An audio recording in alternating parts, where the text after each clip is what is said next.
એક તરફ રાજ્યના અનેક વિસ્તારોમાં વરસાદ આફત બનીને ત્રાટક્યો છે, તો બીજી તરફ ગેરકાયદે રેત ખનનને લીધે નદી કાંઠાના વિસ્તારોમાં આવેલ ઐતિહાસિક ધરોહરો પર સંકટ તોડાઈ રહ્યું છે। ચિંતાજનક દ્રશ્યો છોટાઉદેપુર જિલ્લાના જેતપુર પાવી તાલુકાના બારાવાડ ગામમાંથી સામે આવી રહ્યા છે। સતત વરસાદ અને ગેરકાયદે રેત ખનનને લીધે અહીં નદીના પટ ધોવાઈ ચૂક્યા છે। કાંઠે આવેલા અનેક મંદિરોને મોટું નુકસાન પહોંચ્યું છે। બારાવાડમાં તેલાઈ માતાનું પ્રસિદ્ધ મંદિર આવેલું છે। તેલાઈ માતાને લોકો મહાકાળીના મોટા બહેન તરીકે માને છે અને આદિવાસી સમાજના લોકો તેમના પર વિશેષ આસ્થા ધરાવે છે, પરંતુ ઓરસંગ નદીનો કિનારો ધોવાઈ જતા મંદિરની 2 ડેરીઓ તૂટી ગઈ છે અને મૂર્તિઓ પણ પાણીના પ્રવાહમાં તણાઈ ગઈ। જો કે ગ્રામજનોએ મૂર્તિઓ બહાર કાઢીને એક પતરાનો શેડ બનાવી તેની નીચે હાલ સ્થાપના કરી છે, પરંતુ આ ઘટનાથી સ્થાનિકોની લાગણી દુભાઈ છે। સ્થાનિકોની માંગ છે કે હવે સત્વરે કોઈ પગલાં લેવામાં આવે।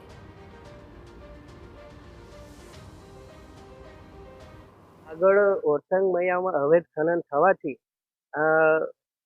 ઊંડાણ જેમ જે લોકો ખોદે તેમ તેમ પાણી આવે અને અહીંયા અમારા માતાજીના મંદિરો જે રસ્તા બસ્તા છે બધું ધોવાઈ ગયું છે। તો અમારે સરકારશ્રીને એક જ માંગ કે અહીંયા રક્ષણ દિવાલ આપે અને રસ્તાનું કામ કરે એવી અમારી માંગ છે। માતાજીના મંદિર ધોવાઈ ગયા, એને અમે સાઈડ પર ડુંગરની કોરમાં લાવી અને 2 ઝૂંપડા બનાવી અને ત્યાં અમે એનું સેવન કરીએ છીએ। સરકારને શું કરવું જોઈએ? સરકારશ્રીને કહે કે અમને થોડીક કરી અને સહાય કરી આપે એવી અમારી માંગ છે।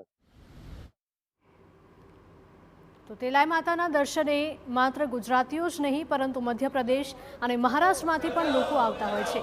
અહીંના મંદિરો વર્ષ 1905માં એટલે કે લગભગ 1 સદી પહેલા બન્યા હતા, ત્યારે તેને નુકસાન પહોંચતા ગેરકાયદે પ્રવૃત્તિઓ કરનારા પર કાર્યવાહીની અને નદી કિનારે પ્રોટેક્શન દિવાલ બનાવવાની માંગ ઉઠી રહી છે।